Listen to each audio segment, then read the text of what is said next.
सुरेश एक सफल व्यवसायी जिसका नाम पूरे शहर में गूंजता था। आलीशान बंगला, महंगी गाड़ियां, नौकर चाकर, जिंदगी किसी सपने से कम नहीं थी। सुरेश अपने बिजनेस पार्टनर विक्रम के साथ अपने ऑफिस में बैठा है। विक्रम, हमारी कंपनी ने इस साल भी जबरदस्त मुनाफा कमाया है। हमें और कंपनी को बढ़ाना चाहिए। हाँ दोस्त, लेकिन उससे पहले तुम्हें कुछ जरूरी कागजात पर साइन करने होंगे। बस एक कंपनी के कॉन्ट्रैक्ट के पेपर हैं। क्यों नहीं मेरे दोस्त, तुम मेरे सबसे भरोसेमंद दोस्त और साथ ही बिजनेस पार्टनर हो। तुम जो करोगे अच्छा ही करोगे। लाओ, कहाँ करने हैं साइन? सुरेश कागजों पर बिना देखे साइन कर देता है। अगले ही दिन सुबह सुबह सुरेश जब ऑफिस पहुंचा तो सिक्योरिटी गार्ड ने उसे रोक दिया। सर, हमें आदेश मिला है कि आपको अंदर ना आने दिया जाए। सुरेश यह सुनकर हैरान रह गया और बोला, आदेश? किसका आदेश? तभी विक्रम बाहर आता है। चेहरे पर कुटिल मुस्कान लिए बोलता है, सुरेश, ये कंपनी अब मेरी है। तुमने खुद अपने हाथों से सारे अधिकार मुझे दे दिए हैं। मैंने कब? कैसे? याद है कल तुमने किसी कंपनी के कॉन्ट्रैक्ट पर साइन किया था? वो दरअसल कंपनी के कागजात थे। और कंपनी ही नहीं, तुम्हारा घर, गाड़ी अब सब मेरे हैं। अपनी पत्नी को लो और निकल जाओ यहाँ से। धोखेबाज, तूने मुझे धोखा दिया।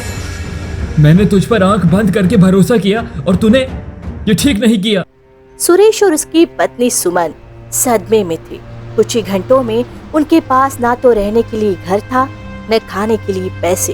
वे सड़क पर आ गए थे। वह सड़क पर चलने लगे। तभी सुमन बोली, देख लिया आपने, भरोसा करने का नतीजा। अब हम कहीं के नहीं रहे। तुम चिंता क्यों करती हो भाग्यवान? ऊपर वाले ने कुछ ना कुछ तो लिखा ही होगा ना भाग्य में। भाग्यवान। दोनों सड़क पर भटकते हुए, उनके पास कोई सहारा नहीं था।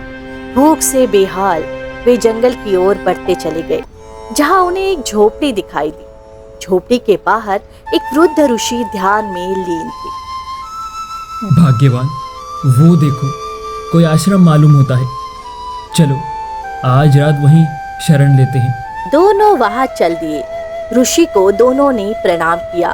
तभी ऋषि की आंख खुली और ऋषि बोले, आओ पुत्र, क्या बात है? तुम कौन हो? सुरेश ने पूरा हाल सुनाया, कैसे उसके दोस्त ने उसके साथ विश्वासघात किया। यह सब सुनकर ऋषि बोले, कोई बात नहीं पुत्र, इस संसार में ये सब होता रहता है। तुमने धन खोया है, ज्ञान तो अब भी तुम में है ही। अभी तुम इस आश्रम में विश्राम करो, मैं तुम्हें कल कुछ दूंगा। ऋषि के ऐसा बोलने के बाद दोनों झोपड़ी में चल दिए। दोनों ने खाना खाया और आराम करने लगे। अगली सुबह दोनों को ऋषि बुलाते हैं और कहते हैं, बेटा, क्या तुमने अपने आगे के जीवन के बारे में कुछ सोचा है कि क्या करना है? नहीं बाबा, मैं तो अभी सदमे से बाहर ही नहीं निकला हूँ। सोचने की तो दूर की बात है। बेटा, क्यों ना तुम यहाँ पास के गांव में गुपचुप का एक ठेला लगा और गोलगप्पे बेचो। मेरे पास तुम्हारे लिए कुछ है। ऋषि अपने पास से एक चमकती थैली निकालते हैं, जिसमें कुछ पाउडर जैसा रहता है, जिसे सुरेश को देते हुए कहते हैं, ये कोई साधारण पाउडर नहीं है बेटा। इसे गुपचुप के पानी में डालना और फिर देखना चमत्कार। जाओ और ठेला लगाओ। लेकिन ऋषिवर, हम जैसे लोग ठेला कैसे लगा सकते हैं? जो गिरने के बाद उठना जानता है, वही सच्चा विजेता होता है। जाओ। सुरेश और सुमन ने एक गुपचुप ठेला किराए पर ले लिया और एक सुनसान गली में लगाने लगे। पहला ही ग्राहक आया। सुरेश ने पानी में पाउडर मिलाया और गुपचुप उसे दिया। पहला निवाला खाते ही बोला, ये क्या था? इतनी स्वादिष्ट गुपचुप मैंने कभी नहीं खाई। धीरे धीरे भीड़ बढ़ने लगी। गुपचुप की अनोखी खुशबू दूर दूर तक फैल गई। यहाँ तक कि कुछ होटल मालिक भी उनके पास आने लगे। हम इसे अपने होटल में रखना चाहते हैं, क्या आप हमें ये पानी बेच सकते? सुरेश और सुमन के पास अब पैसे आने लगे थे, लेकिन इसी बीच कुछ अजीब घटनाएं होने लगी। कुछ लोगों ने कहा कि जो गुपचुप खाता है वह सच बोलने के लिए मजबूर हो जाता है। एक दिन शहर के जाने माने नेता का बेटा गुपचुप खाने आया। उसने गुपचुप जैसे ही खाया अपने आप बोलने लग गया। मुझे माफ कर दो, मैंने अपने पिता के पैसे चुराए थे। भीड़ में सनसनी फैल गई। अगले दिन एक बिजनेसमैन गुपचुप खाकर कबूल करने लगा कि उसने टैक्स चोरी की थी। बाबा ने जादुई पाउडर देकर जिंदगी बना दी। अब शहर में हलचल मच गई थी। लोग इस सच्चाई बताने वाली गुपचुप को लेकर उत्साहित भी थे और डरे हुए भी थे। लेकिन तभी यह खबर पूरे शहर में आग की तरह फैल गई। शहर के सबसे अमीर लोगों में से एक विक्रम, जिसने सुरेश को धोखा दिया था, इस खबर को सुनकर बेचैन हो उठा। विक्रम अपने मैनेजर से, ये क्या बकवास है, एक मामूली गुपचुप वाला पूरे शहर में चर्चा का विषय बन गया है। उसे रोको, अगर लोग इसी तरह सच उगलते रहे तो एक दिन मेरा भी नाम सामने आ सकता है। सर लोग कह रहे थे कि जो भी गुपचुप खाता है उससे झूठ नहीं बोला जाता। अगर ये सच है तो ये खतरनाक हो सकता है, मुझे खुद पता लगाना होगा। विक्रम ने अपने आदमियों को भेजकर गुपचुप का एक सैंपल मंगवाया और उसे लैब में टेस्ट कराया। रिपोर्ट आई तो वह चौंक गया। सर, इस पानी में कोई सामान्य चीज नहीं मिली, लेकिन इसमें एक रहस्यमय जड़ी बूटी मिली है जो दिमाग पर असर डालती है। ये इंसान को सच बोलने के लिए मजबूर करती है। तो ये सब उसी जंगल के ऋषि की चाल है, मुझे उस आदमी को रोकना होगा।